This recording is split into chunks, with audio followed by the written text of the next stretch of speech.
Professor doctor V S. Pal, neuropsychiatrist. आज हम लोग दोस्तों बात करेंगे कि कई बार हम लोग सोचते हैं कि हमें कोई मानसिक परेशानी है कि नहीं है। तो how to identify any mental problem within, हम अपने आप में कैसे महसूस करें या कैसे समझें। ये बिल्कुल सिंपल है। जैसे हम लोग शारीरिक बीमारियों के लिए सजग रहते हैं, जिसमें हम लोग अगर कोई भी कहीं पे हमें दर्द होता है, बुखार आता है या कोई भी शरीर में दिक्कत होती है, हम शारीरिक बीमारियों को पहचान लेते हैं और उसके लिए डॉक्टर से सलाह लेते हैं। मानसिक परेशानियों में भी ऐसा ही है। मानसिक बेसिकली हमारे दिमाग का जो काम है वो हमारे इमोशंस को कंट्रोल करना, हमारे थॉट्स को, विचारों को कंट्रोल करना, हमको कैसा महसूस हो रहा है, हमको समझ में चीज़ें आ रही हैं कि नहीं, हमारी मेमोरी कैसी है, हमारी निर्णय लेने की क्षमता कैसी है, ये सब काम हमारे दिमाग के है या कहना चाहिए माइंड के है। अगर इन चीज़ों में ही कोई हमको दिक्कत लगती है तो हमें समझ लेना चाहिए कि हाँ, हमें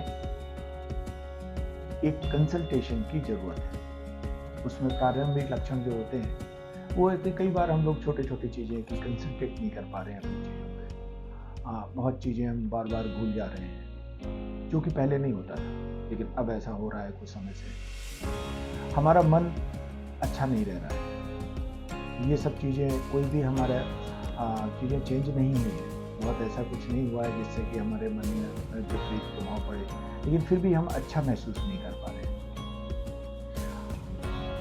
हमको कुछ अजीब से एहसास होने लगते हैं। जिन चीज़ों में मुझे पहले अच्छा लगता था, अब उनमें इंटरेस्ट नहीं रहता है। हमें जल्दी थकान हो जाती है, हमारे स्वभाव में चिड़चिड़ापन आ रहा है, हमारी सहन शक्ति पहले की अपेक्षा कम हो जा रही है। तो ऐसे बहुत सारे रीज़न हैं।